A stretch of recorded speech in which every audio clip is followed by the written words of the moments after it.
Google वर best home in Nashik type करून थकलात? आता वेळ आहे दीपक बिल्डर्स अँड डेव्हलपर्स यांच्या DBD होम फेस्ट 2025 ला भेट देण्याची। इथे आहे नाशिक मधील प्रोजेक्ट्सचे अनेक पर्याय एकाच छताखाली। 22 सप्टेंबर ते 22 ऑक्टोबर पर्यंत नक्की या आणि बुक करा तुमचं dream home. DBD home fest 2025, 3 lives Govindnagar Nashik. Call 7796 833 833।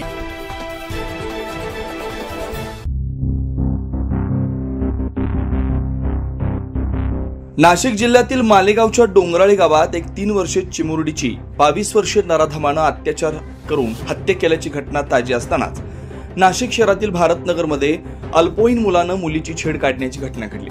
या घटनेनंतर एका धर्मातील तरुणानं दुसऱ्या धर्मातील महिलेसह लहान मुलीची छेड काढल्याची अफवा वाऱ्यासारखी पसरली। यानंतर मुंबई नाका पोलीस ठाण्याबाहेर रात्री 7:30 ते 10 वाजेपर्यंत नागरिकांनी मोठ्या प्रमाणात गर्दी केली होती।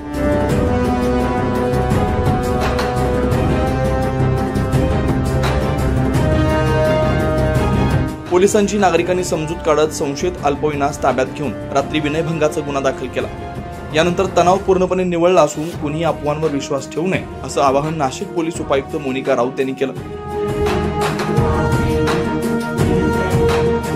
आज दुपारी साधारणतः 2 ते 2:30च्या सुमारास मुंबई नाका पोलीस स्टेशनमध्ये भारतनगर या एरियामध्ये अशी तक्रार प्राप्त झालेली आहे की एक अल्पवयीन मुलगा तिच्या घरामध्ये घुसला।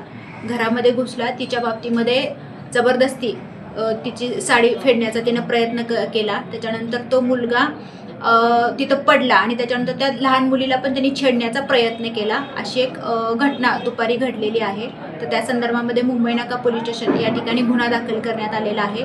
जो अल्पवयीन मुलगा आहे त्याला ताब्यात घेतलेला आहे आणि पुढील प्रोसेस मुंबई नाका पोलीस स्टेशन मार्फत सुरू आहे। ह्या बाबतीमध्ये लहान मुलीवरती अत्याचार झाल्याच्या बाबतीमध्ये अफवा पसरली होती, पण आम्ही सर्वांना ह्या माध्यमातून सांगतो की असा कुठलाही प्रकार झालेला नाहीये।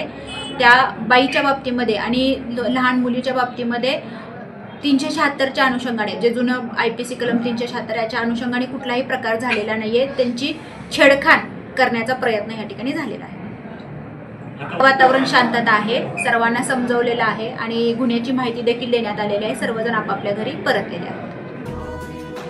त्यामुळे आता परिसरात पूर्णपणे तणावपूर्ण शांतता आहे। कुणीही अफवांवर विश्वास ठेवू नये असंही पोलिसांकडून सांगण्यात आलं। 9 न्यूज महाराष्ट्रासाठी प्रतिनिधी नितीन चव्हाणसह इसाक कुरेशी, नाशिक।